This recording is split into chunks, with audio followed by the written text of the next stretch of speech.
dosen P2K Universitas Muhammadiyah Tangerang dengan NIM 2561201016. Di sini saya akan mengerjakan tugas pengantar aplikasi komputer atau yang bisa disingkat Aplikom. Nah, tugas yang pertama yaitu jelaskan fungsi dan manfaat utama dari Google Drive dalam konteks kolaborasi dan penyimpanan data. Bagaimana Google Drive membantu meningkatkan produktivitas tim dalam sebuah proyek.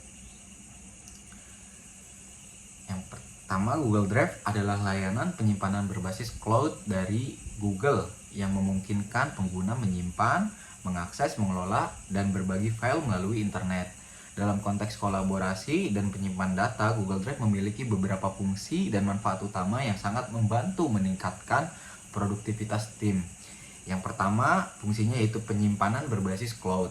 Dan yang kedua, akses file dari mana saja. File dapat diakses melalui komputer atau smartphone selama terhubung ke internet. Ketiga, berbagi file dan dengan mudah. Pengguna dapat membagikan file atau folder melalui tautan atau bisa langsung dibagikan ke email tersebut. Atau hak akses bisa diatur, misalnya cuma buat melihat saja atau memberikan komentar, dan juga bisa untuk mengeditnya. Yang keempat, sinkronisasi secara otomatis. Perubahan yang dilakukan pada file akan tersimpan dan dapat diperbarui secara otomatis, mengurangi risiko kehilangan juga akibat lupa penyimpan.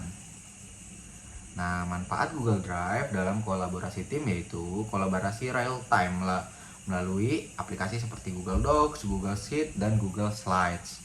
Mengurangi duplikasi file karena semua anggota bekerja pada suatu file yang sama. Komunikasi juga lebih efisien karena fitur komentar dan saran memungkinkan anggota tim memberikan masukan langsung. Kontrol akses yang fleksibel. Manajer proyek dapat menentukan siapa yang boleh melihat, mengomentari, atau mengeditnya. Riwayat versi. Google Drive menyimpan riwayat perubahan dokumen. Jika terjadi kesalahan atau perubahan yang tidak diinginkan, tim dapat melihat atau mengembalikan versi sebelumnya. Bagaimana sih Google Drive meningkatkan produktivitas tim? Yaitu mempercepat proses pekerjaan karena kolaborasi dilakukan secara real time. Yang kedua, menghemat waktu. Yang sebelumnya digunakan untuk kirim dan menggabungkan berbagai versi file, kini dapat semua digabungkan di Google Drive, jadi sangat hemat waktu, efisien. Yang ketiga, meningkatkan koordinasi karena anggota tim bisa menggunakan fitur komentar. Yang keempat, memudahkan akses informasi kapan saja dan di mana saja, bisa diakses di rumah ataupun dimanapun, yang penting ada internet. Yang kelima, mengurangi resiko kehilangan. Berkat penyimpanan iCloud atau cloud dan percadangan otomatis, itu dapat disimpan. Ketika HP hilang, yang penting kita ingat akun cloud kita, jadi semua otomatis tersimpan.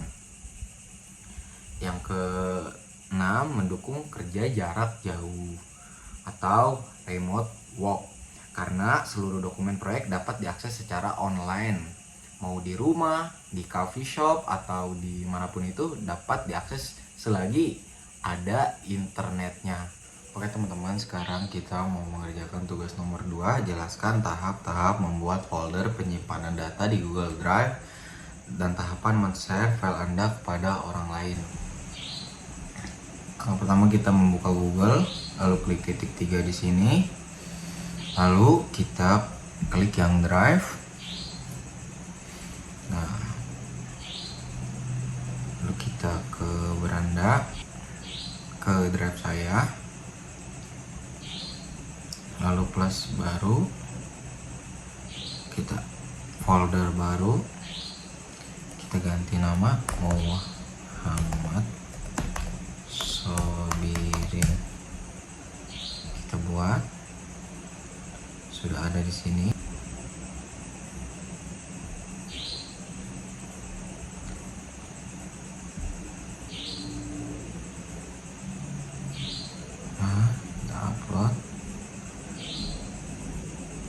Ini ada, kita upload. selesai. Bagaimana cara membagikan file drive ini ke orang lain, yaitu seperti ini. Lalu bagikan.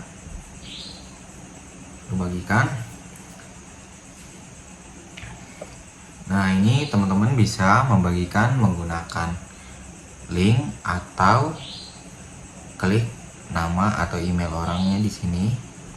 Nah, di sini juga teman-teman bisa mengatur pembatasan, yaitu mau siapa saja yang memiliki link ini atau ini dibatasi atau akses umum. Nah, jika sudah selesai, kita klik selesai. Nah, itu dia tata cara membuat folder baru dan mengupload file dan membagikan file kepada orang lain. Teman-teman, nomor selanjutnya atau nomor yang ketiga, jelaskan tahapan cara menyimpan dokumen dalam bentuk lain. Contoh file dokumen disimpan dalam format PDF, serta jelaskan bagaimana mengkonversi file PDF menjadi dokumen lain. Langkah pertama yaitu kalian membuka Microsoft Word.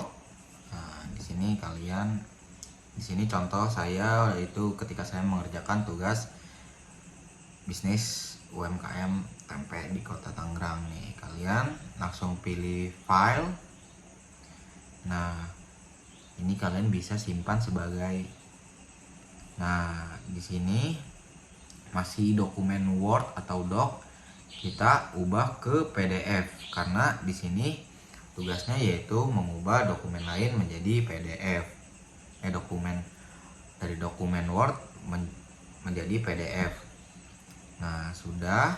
Lalu kita klik ekspor.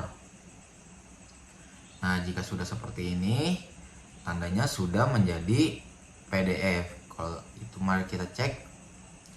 Kita ke file, lalu ke buka.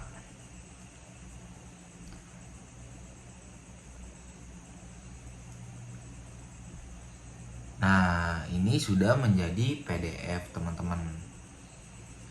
Nah, mari kita sudah menjadi PDF, dokumen PDF. Lalu bagaimana cara mengganti PDF menjadi dokumen lainnya, yaitu kita ke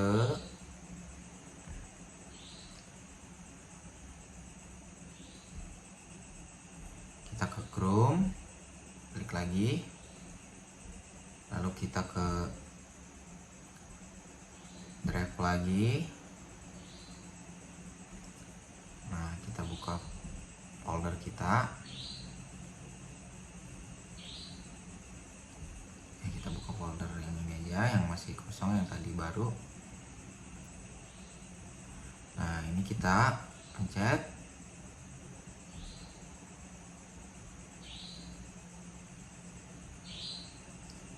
Nah, ini kan sudah ada contoh filenya. Oke, ini kita pencet titik 3.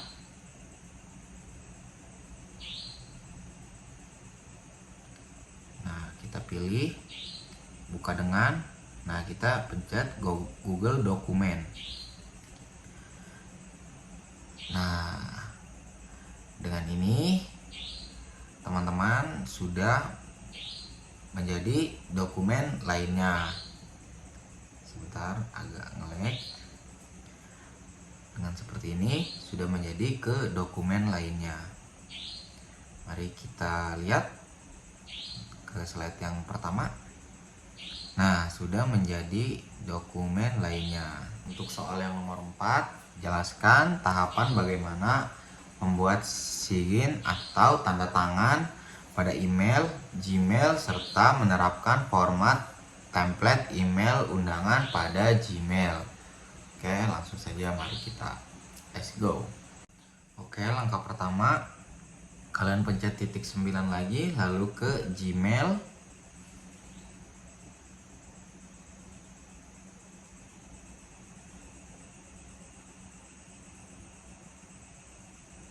Nah, lalu di sini kalian pencet yang seperti jari-jari ini atau gear. kalian pencet, lihat semua setelan. Kita scroll sampai ke bawah teman-teman, sampai kita menemukan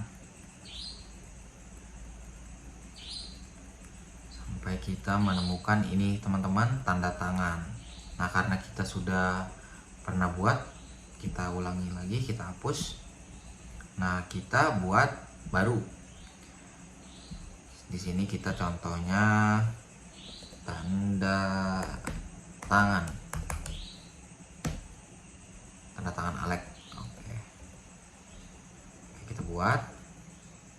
Nah, gimana sih biar ada gambar tanda tangannya di sini? Nah, ini kita ekspor gambar. Sebelumnya teman-teman harus simpan gambar tanda tangan teman-teman di laptop atau device teman-teman masing-masing. Kita upload.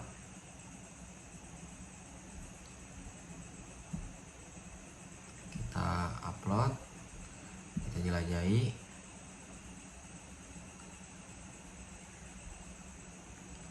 Nah, berhubung saya simpannya tadi di WhatsApp, kita upload saja yang dari WhatsApp. Kita buka.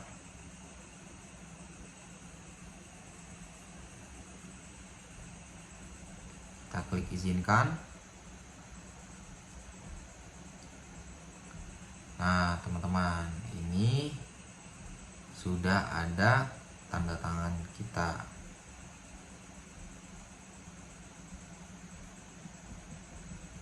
Nah, ini kebesaran ya teman-teman, kita jadi kekecilan. Nah, ini ada tanda tangannya tuh. Oke. Nah, di sini kita setelan defaultnya juga kita atur teman-teman. Di sini kita tulis tanda tangan Alex semua, kita pilih tanda tangan Alex semua, lalu kita scroll lagi sampai ke bawah. Tanda tangan Alex semua ya. Kita scroll lagi sampai ke bawah, lalu kita klik simpan perubahan. Nah, kalau gini selesai. Nah, gimana cara mengirimkan undangan kepada orang lain? Oke, seperti ini. Pesan baru, di sini udah ada contoh tanda tangan kita kepadamu. Nah, ini contohnya kita ke email saya sendiri.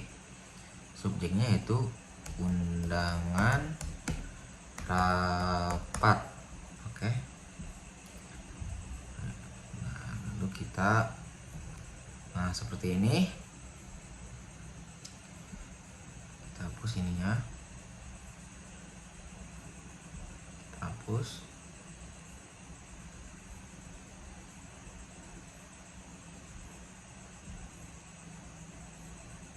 Nah, ini udah ada tanda tangannya.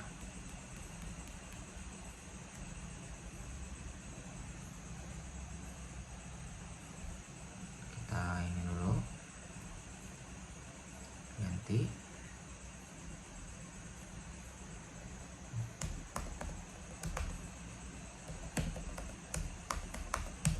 Nah, sudah. Lalu kita pencet kirim teman-teman. Nah, sudah terkirim. Boleh kita lihat yang terkirim nih teman-teman. Nah, ini kita, nah sudah terkirim. Nah, ada tanda tangannya juga. Oke, untuk soal terakhir, karena di MacBook saya tidak support untuk mendownload WinRAR, di sini saya hanya akan menjelaskannya saja. Untuk soal nomor terakhir, apa itu WinRAR? Jelaskan kegunaan dan cara men-setting password pada WinRAR. WinRAR adalah perangkat lunak, kompresi, dan arsip file yang digunakan untuk menggabungkan satu atau lebih file atau folder menjadi satu file arsip yang lebih mudah disimpan, dibagikan, atau diamankan. WinRAR pendukung format arsip seperti RAR dan zip, serta dapat membuka berbagai format arsip lainnya. Kegunaan WinRAR yang pertama, mengkompresi file, mengurangi ukuran file sehingga lebih hemat ruang penyimpanan. Yang kedua, menggabungkan banyak file. WinRAR dapat menggabungkan beberapa file menjadi satu folder atau satu arsip. 3. Melindungi file dengan password. Nah, arsip dapat dienkripsi menggunakan password untuk mencegah akses oleh pihak yang tidak bertanggung jawab, teman-teman. Yang keempat, membagi file besar menjadi beberapa bagian. Yang berguna banget nih untuk mengirim file besar melalui media yang memiliki batas ukuran file seperti WhatsApp atau lainnya. Yang kelima, mengekstrak arsip, membuka file zip, RAR, dan berbagai format arsip lainnya. Nah, bagaimana sih caranya memberi password pada WinRAR? Nah, yang pertama, kalian, kalau ini saya hanya menjelaskan saja ya teman-teman, pilih file atau folder yang ingin diamankan, lalu klik kanan file folder, lalu pilih add to arsip, lalu pada jendela pengaturan arsip kalian klik tombol set password. Yang kelima, tinggal kalian masukin password yang diinginkan, tinggal enter password lalu re-enter password. Yang keenam, ini opsional, kalian bisa membuat nama file dalam arsip yang tersembunyi. Yang ketujuh, tinggal klik OK. Yang ke-8, tinggal klik OK lagi. Yang kedua, membuat arsip zip dengan password. Yang pertama, pilih file atau folder, klik kanan, add to arsip, pilih pada bagian arsip format dan pilih zip, klik set password. Kelima, masukkan password. Keenam, klik OK. Selesai. Itu dia rangkaian tugas yang telah saya lakukan dan kerjakan semaksimal mungkin. Jika ada kekurangan atau kesalahan kata, mohon dimaklumkan. Ya, buat teman-teman semua, jangan lupa like, comment, and subscribe video saya. Terima kasih sudah menonton, dan terima kasih kepada Bapak Adi Suryadi